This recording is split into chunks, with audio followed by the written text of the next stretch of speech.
Hi, welcome to another Business Studies video where today we're going to be focusing on operations management, productions of goods and services, which is chapter number 17. This is a new section where we're going to study about the different methods, different techniques that we can employ in managing our day-to-day activities to make sure it is as cost efficient and as productive as possible. So let's consider production. Production is the provision of a product or service to satisfy consumer wants and needs. So a business engages in production to produce products that are needed by customers. And in order to remain competitive, you have to make sure that you make the best use of your resources. This is to make sure that costs are kept as low as possible in order to help create profits. Similarly, when you're thinking about production, you have to consider whether your business is going to be capital intensive or labor intensive. Capital intensive businesses tend to use more equipment and machineries, and labor intensive businesses employ more human labor when it comes to the production process. So let's remind ourselves regarding the factors of production. So the factors of production include land, labor, capital, and enterprise. Land being all natural resources that exist, labor being the human labor that we use, capital being either finance or the equipment and machinery that is used in the production process, and enterprise. Enterprise is the quality of individuals who have the gift of combining the other factors of production and taking on the risks of making the right decisions in order to produce the right product with the right resources, trying to make best use of the resources. So what does an operation department consist of in a business? The operations department's role is trying to take in inputs and converting them into output for your customers. So you try to take raw materials and produce finished goods with it. The operation department usually consists of a factory manager who is responsible for the quality and quantity of outputs. You also have a purchasing manager who tries to get all the necessary components and raw materials, and the research development manager who tries to develop and design new methods of production process. So let's look at productivity. So productivity is the output measured against the input used to create it. So you try to measure how much output you've produced compared to the inputs that you have injected into the business. So productivity could be measured in terms of how much employees you've used to produce, where you use labor intensive method, or you could use in terms of raw materials that you have input into your business. So businesses try to increase productivity because when you are in order to remain competitive, so you try to reduce your costs, you try to maximize your efficiency by trying to produce the most outputs with the resources that you have. And this sort of efficiency leads to profits. So let's try to understand how you can increase productivity. So most of the time, you can increase productivity by trying to organize your resources. This could be trying to get your machineries and equipments in the right setup, or trying to get sure that your staff are appointed and assigned in the right places in order to reduce wastage of time. So your human labor could be improved through training. So this could be where your staff are unaware to do certain things when it comes to the production process, and through training, they've become more skilled and more aware and use the best methods.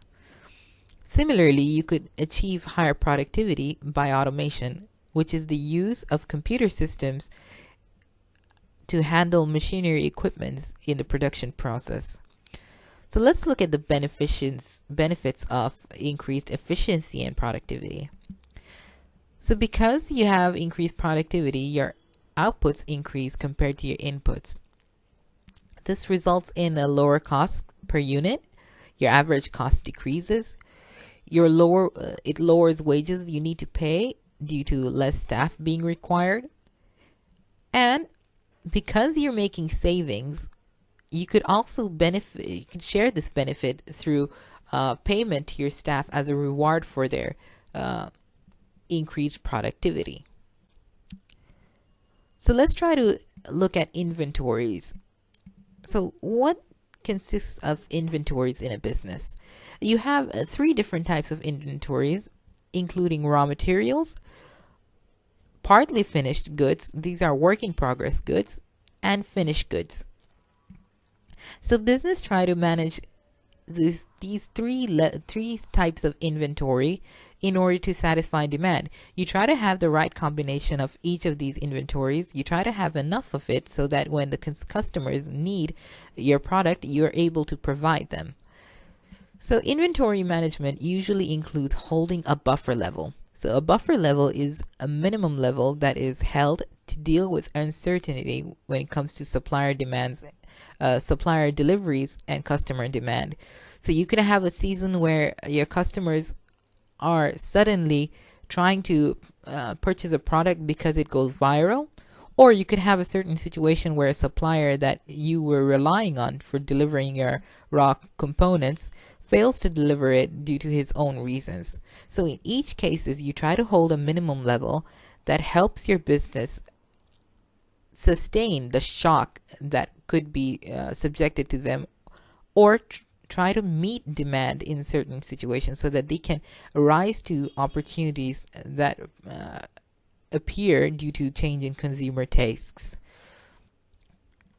So let's look at lean production. Lean production is a concept where you try to employ techniques to reduce wastage and improve your efficiency. So you try to cut down on any activity that does not add value, and you try to reduce the time taken for the whole production process and delivery to your final, getting the product from being produced to selling it to the final sale. So lean production tries to reduce overproduction. You try to produce finished goods as they're demanded to meet demand. You try to reduce holding inventory. You try to because when you hold inventory, you're making a inappropriate use of finance. You're holding up finance which could be used in other ways. You try to reduce transportation.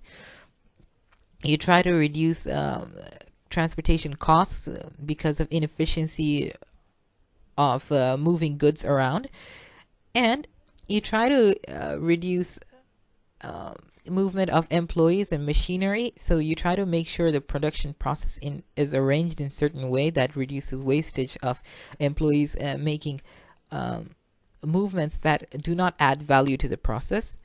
You try to simplify processes that are complicated, and you try to reduce faulty products through your production methods. So let's look at the benefits of lean production. Let's look at all the benefits of what lean production achieves through trying to reduce the previous mentioned points. So costs are saved through holding less inventories. So when you're holding when you're storing goods, you have to think about what a warehouse or what storing goods means. You're trying to protect your goods from theft, so you have to employ security. You're trying to some products, some inventories require the right temperature, so it might be the use of a refrigerator system or other kind of thing to keep it in optimum conditions. So when you're reducing storage, you're reducing all those costs of security, of trying to maintain the products at a good condition.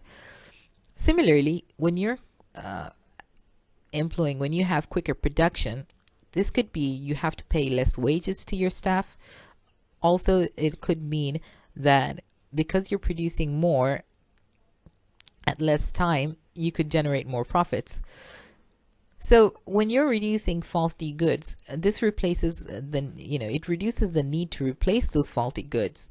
So this saves costs as well. And because you're trying to organize your staff movement, you try to save them employees from unnecessary movements which could lead to health and safety injuries. And as you know, that when employees suffer a health or an injury at the workplace, they're normally compensated by the business. So because when you reduce costs, you could pass on these benefits to your final consumer by reducing the price of the product. So this could be a win-win situation where you reduce costs and you try to reduce the price of the product, which could in turn increase your sales and overall profit. So we've already talked about lean production. Similarly, we have Kaizen, which is a philosophy that means continuous improvement in Japanese. This is achieved through focusing on reducing wastage to you're trying to almost eliminate wastage. So what the Kaizen philosophy entails is usually trying to get workers to regularly meet and discuss ways to improve their ways of production. So you could have them through formal meetings and informal meetings. So workers try to reduce a movement. They try to discuss and they try to reduce movement between production process. They try to reduce the piling of inventory and other forms of wastage. And because you're trying to organize your resources, your factory floor is normally color-coded so that your production process is mapped out and helps with the flow of production. So you could have an arrow that signifies from production method number 1 to 2 to 3 to 4 to 5. So let's look at the benefits of Kaizen. When you're trying to eliminate wastage, it helps increase productivity. We already saw the link between productivity and profitability. Because you reduce the space needed of production, think about requiring a smaller area, so you reduce rent and other kind of costs. And because you organize your layout, you reduce work in progress. So this means that you have to hold less inventories and you can step up your production levels when you need to meet increased demands.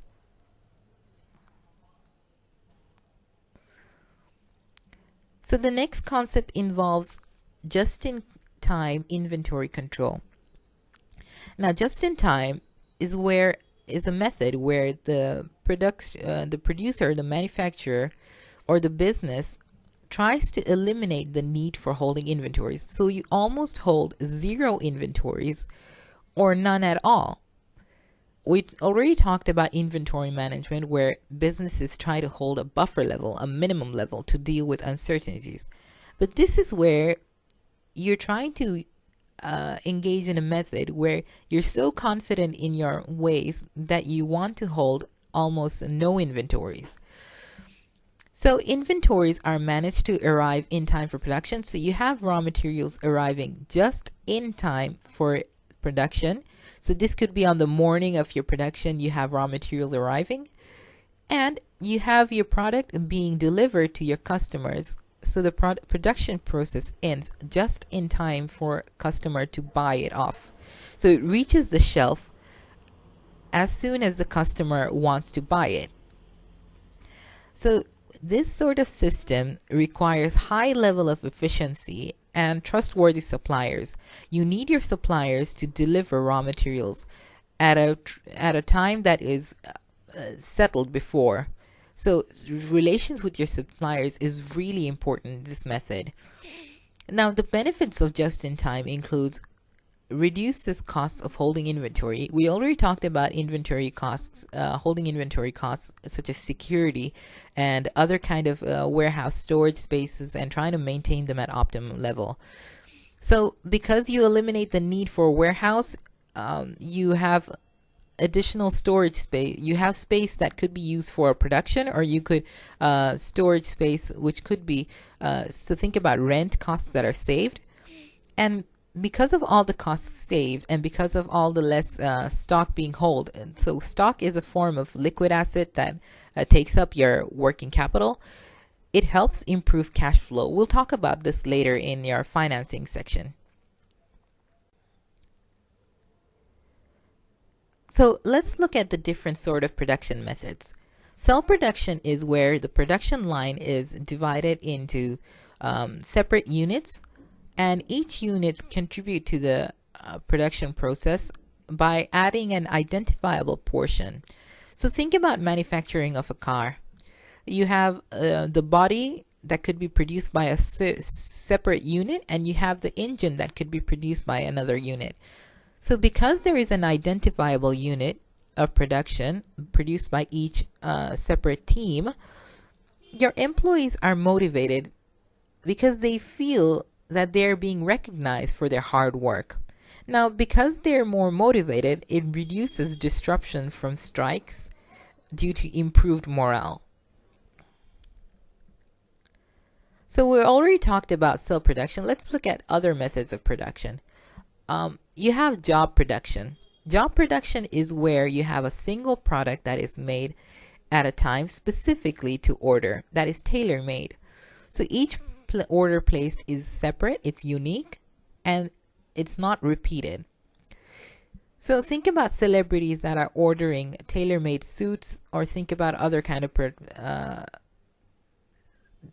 think about restaurants that try to produce dishes that are adapted to individual needs. So job production is used when it's suitable for providing high quality services or for specific products.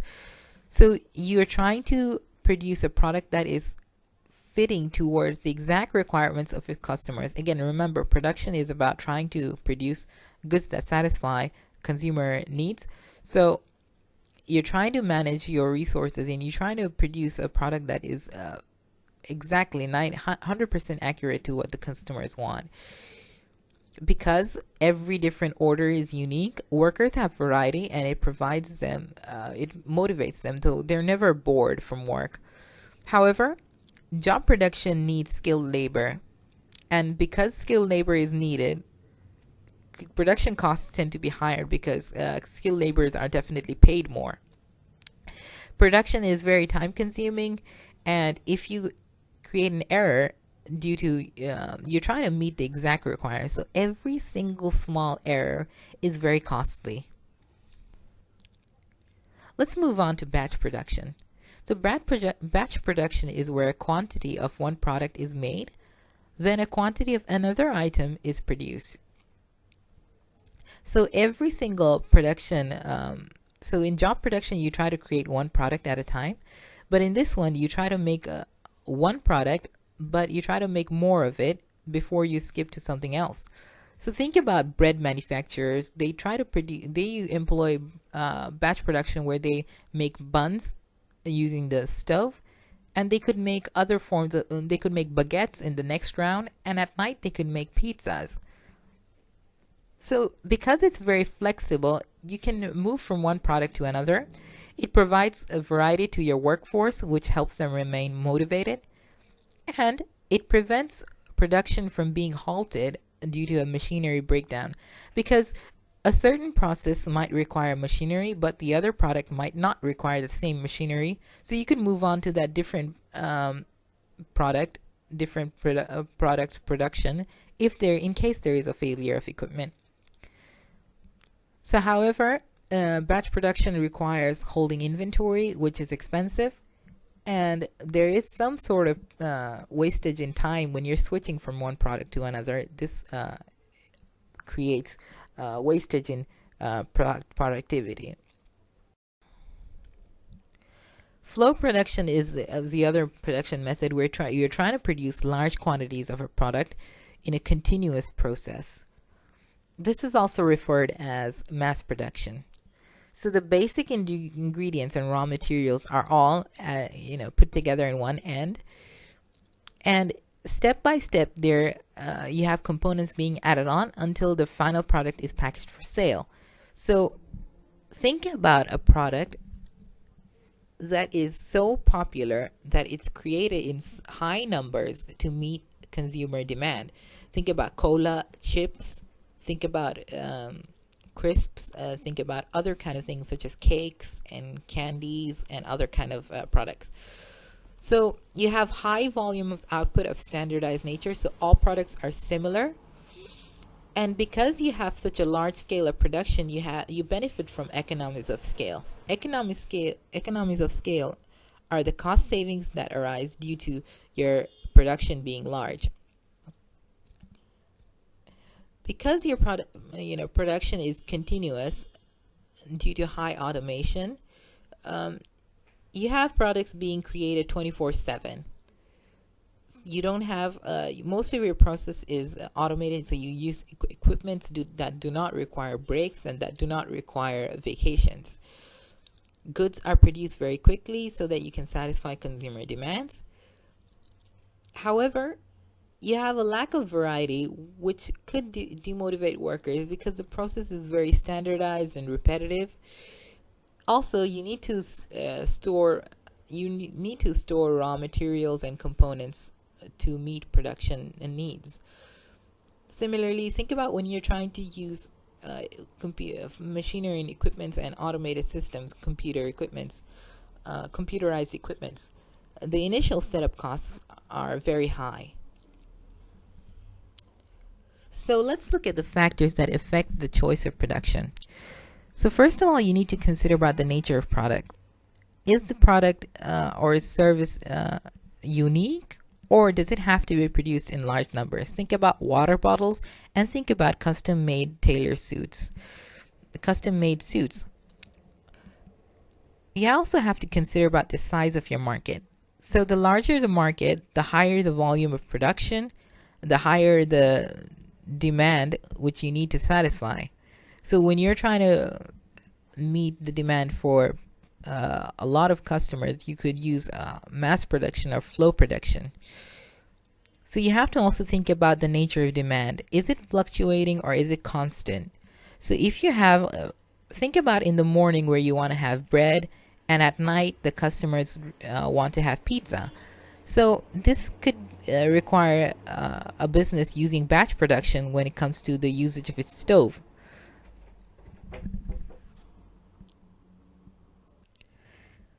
And you have to consider about the size of the business as well.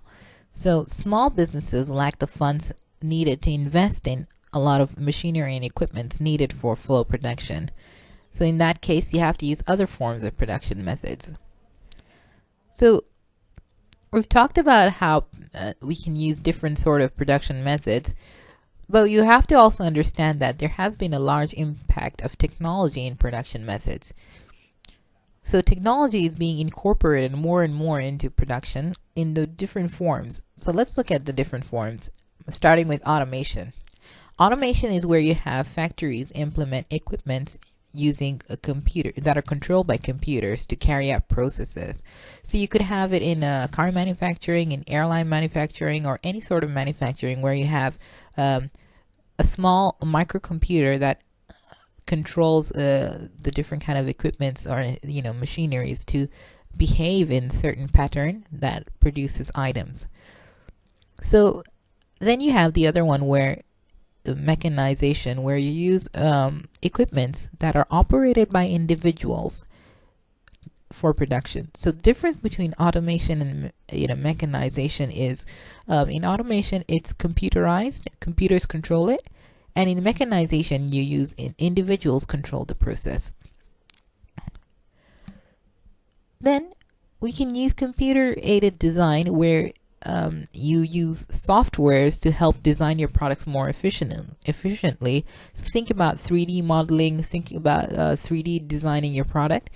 You also have computer aided manufacturer where a computer monitors processes and controls machine on the factory floor. So you could have a thermostat that measures temperature in a greenhouse where you try to produce vegetables. So this is the different kind of microcomputers that are used in processes. Also similar, you have computer integrated manufacturing where you combine both computer aided design and computer aided manufacturing, to give you a more computerized manufacturing process. So technology has also helped you in terms of using electronic cash registers connected to a system that processes payment through cards. This is called EFT-POS, which stands for Electronic Funds Transfer at Point of Sale. Similarly, you also have electronic points of sale, where you have barcodes that scan the input product and price information to be charged. So before, you used to have labels for all the products for the information regarding the price and everything. So you could have, a barcode scanner which scans the product's price off, and as soon as the sale's being made, this system could be linked with your inventory to reduce inventory when the sale has been made. So let's look at the benefits and the disadvantages of technology. So technology has helped improve productivity greatly. So this has helped us keep up with growing demands by producing products at a level that would not be possible for humans to achieve on their own.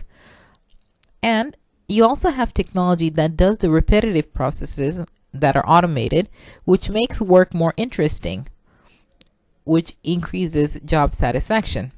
Similarly, you have to train your workforce to use computer equipment or technology. So when you're training your staff, they feel more motivated because they're increasing their skill set. You also have computers or machinery equipment technology that helps you provide better quality products to the customers at either at a standardized level, so you have a similar a uniform level of quality. Also, technology helps gather information. Think about yourself into terms of electronic point of sale, where you have inventories that are linked with barcodes. You could have the computer producing graphs and charts for managers to help make better decisions. However, because a lot of the process is being automated, so every single process that is automated removes the need for human labor, which has created a lot of redundancies. Similarly, when you're first trying to set up the technology, and when you're trying to set up robotics, or you're trying to set up computer aided machinery equipment, it's very expensive. So not all businesses can invest in this, which makes competition between some business and the other very difficult. So similarly, you have workers. We as humans do not like change.